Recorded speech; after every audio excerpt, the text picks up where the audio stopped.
శ్రీ గురుభ్యో ఋషిభ్యో మహేభ్యో దేవేభ్యో నమ. అతి శక్తివంతమైన ఆషాఢ గుప్త నవరాత్రులు అనగా వారాహి నవరాత్రుల చివరి భాగంలోకి వచ్చాము. అంటే ఉద్వాసన కార్యక్రమాలు. మనము ఎప్పుడైనను ఏ నవరాత్రుల్లోనైనను మంగళవారము మరియు శుక్రవారము రోజు ఈ ఉద్వాసన అనే కార్యక్రమం చేయము. ఈసారి ఈ వారాహి నవరాత్రులు మంగళవారంతో ముగుస్తున్నాయి. కానీ ఆ మంగళవారము మనము ఉద్వాసన చెప్పకూడదు. కాబట్టి ఆ మరుసటి రోజైన బుధవారం మనము ఉద్వాసన చేసుకోవచ్చు.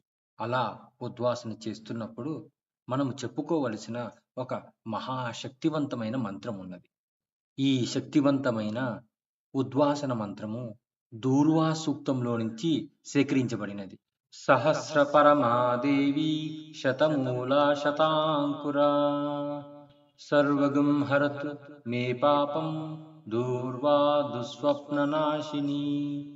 జయ దేవి నమస్తుభ్యం జయ భక్తవరప్రదే జయ శంకర వామాంగీ మంగళే సర్వమంగళే. శ్రీ వారాహి దేవ్యై నమః. శ్రీ వారాహి దేవ్యై నమః. శ్రీ వారాహి దేవ్యై నమః.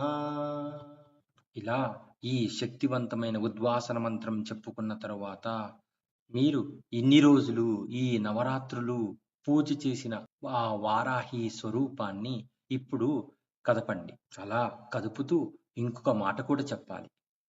పునరాగమనాయ చ పునరాగమనాయ చ పునరాగమనాయ చ అని ముమ్మార్లు చెప్పాలి. అంటే అమ్మ వారాహి అమ్మ, మీరు ఈ నవరాత్రులకు మా ఇంటికో వచ్చారు, మమ్మల్ని అనుగ్రహించారు. అలాగే మళ్ళీ మరుసటి అంటే మున్ముందు వచ్చే ఆషాఢ నవరాత్రుల్లో మళ్ళీ మా ఇంటికి రండి, మమ్మల్ని అనుగ్రహించండి అని అమ్మకు చెప్పుకోవడం అన్నమాట.